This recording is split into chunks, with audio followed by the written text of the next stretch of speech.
We have a keyboard here. This is Tallboy's. And he said, keyboard not work. So we got to figure out what's going on. When I was at Tiny Middle back in the day, the boss would always say, run diagnostics, run diagnostics, run diagnostics. That didn't help when it was a Windows problem that you were trying to, like within Windows, which most of them were, like can't connect wirelessly. What am I going to run diagnostics for? The rest of the machine is already diagnosed for me. It obviously boots up. Why am I going to waste time running diagnostics? But this is one of those good times to run the diagnostics without Windows or anything else in the way, so we can get the actual, see what the keyboard's doing or not doing.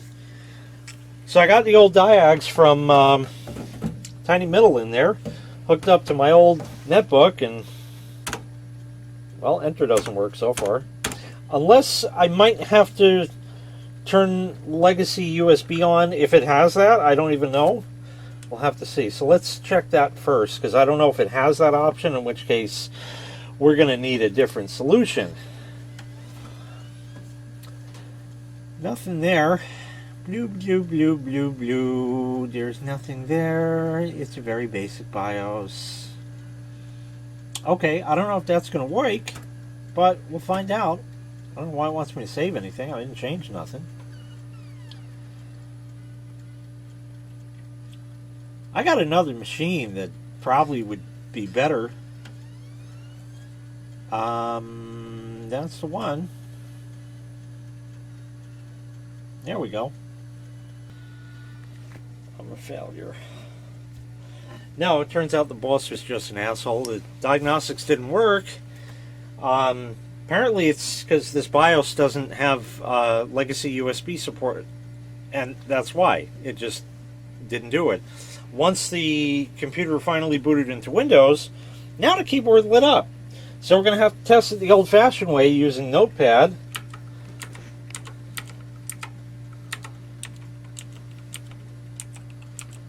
Right. Backspace works. We'll make believe those work.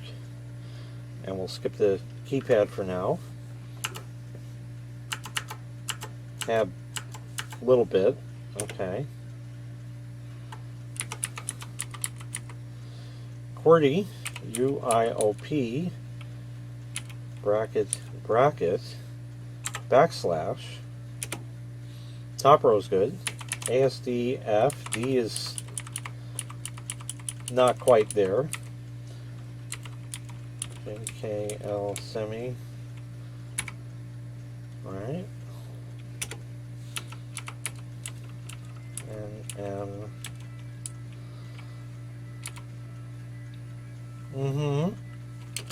Spacebar works.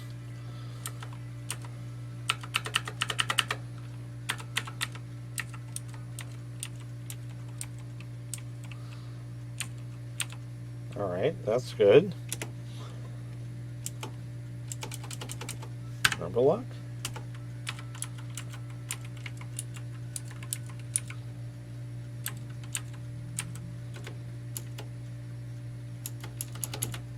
So the main thing I found a problem with was the D key. Yeah, D I think has been the main issue. Alright, well... But there are other keys sometimes that will go intermittent. Yeah, they'll work most of the time, and then when you're really in the middle of typing something, it won't.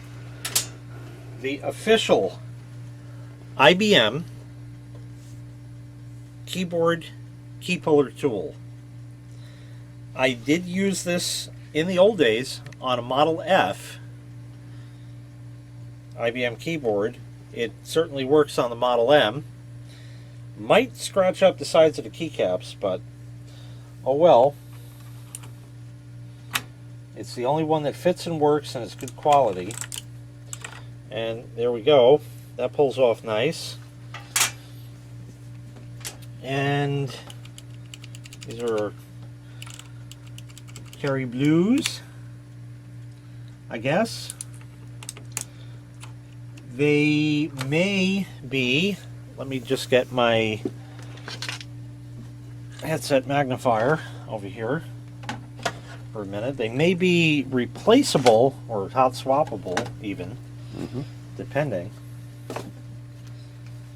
But we'll take a good look at it. There's hair in there. I'm not surprised I have cats. It looks more like a tallboy hair, but that's okay. Oh, that could be too. I shed as much as the cats do these days. I think there's actually a screw holding the top plate on it. Right there, yeah, there is.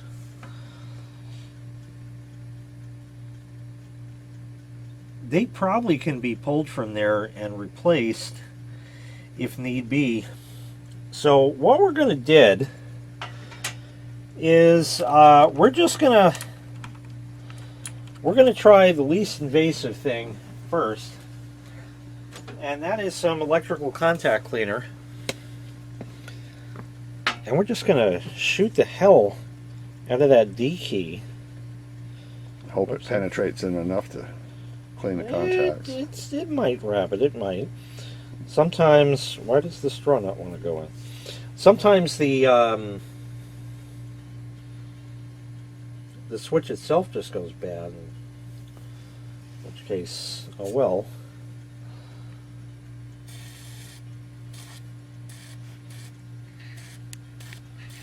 And another thing that can happen is there's usually like 4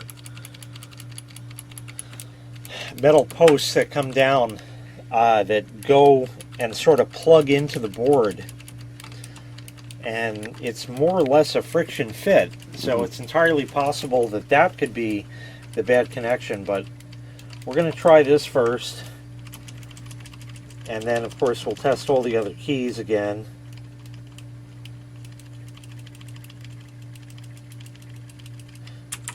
It's not a horrible keyboard, really. It's kind of mechanical switches, and they are a bit clicky. It's kind of similar to the one I have on my video editing rig. I'm not even going to bother putting the keycap on.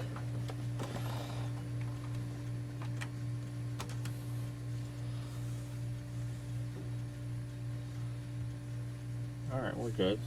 Let it just kind of... Right, okay. Oh, Dick, look, he fixed it. Ooh. My good nuts. Every fucking time.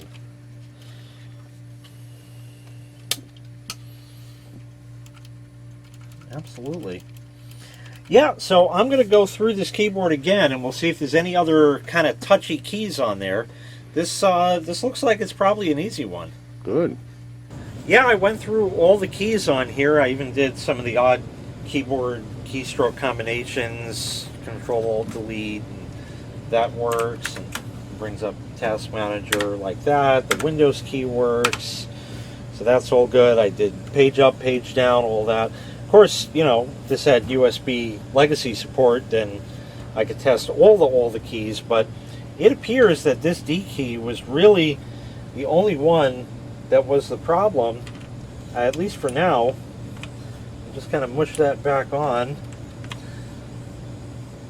and I think it lights back up after a bit. Yeah, it does. It fades out and comes back on. Right. Where's our cursor? Oh, we're not even in there, that's why.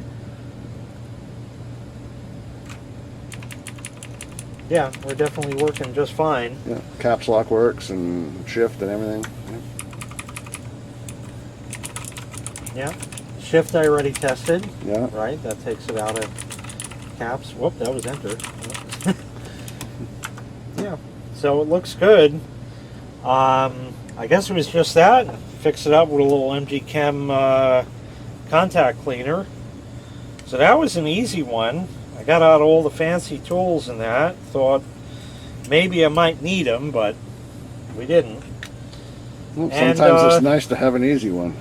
It is, and what's nice is that it gets to live on. The way I was told the story was there were like multiple keys that weren't working, and they weren't clicking right, you know, with the little clicky sounds and that. And they're pretty much all operating. They sound okay. It looks like the switches probably can be changed for other blue switches that are clicky, and they'll probably pop right in. I have a tool to pull those, but otherwise it's a little dicey. But yeah, this was apparently an easy one. But it's a good thing that, excuse me, that I have this netbook out, because I'm going to attempt something in the very next video to get a device working that I was never able to get to work. I did a little, I did this thing, it was called RTFM. Yeah, most people never heard of that. It's read the fucking manual. I didn't have the manual. This over here is a little box, and I got a note on it. It's a TrendNet, and it happens to have an Etherweb support and antennas and kind of nothing else. That's right, JDs and gentlemen, it's a booster! A booster. A booster! So we will have to see if this actually functions. One thing I did learn by RTFM is the only button that's on here is this one right here, but that's your WPS button. It turns out that by RTFMing, there is a reset button right there with that little hole. So we're going to try that out. And it's also great that I RTFM, because I found out that this is not like the other Chinese ones where you can go into the setup of it wirelessly.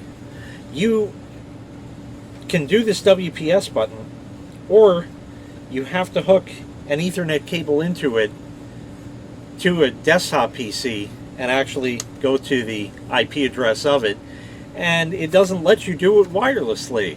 So maybe we'll see if this actually functions. I know the lights blink on it, but that's about all it ever did.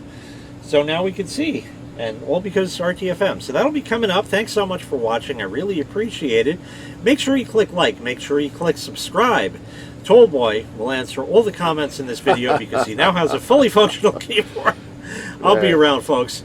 Thanks so much. We'll see you next time. Bye-bye. Bye.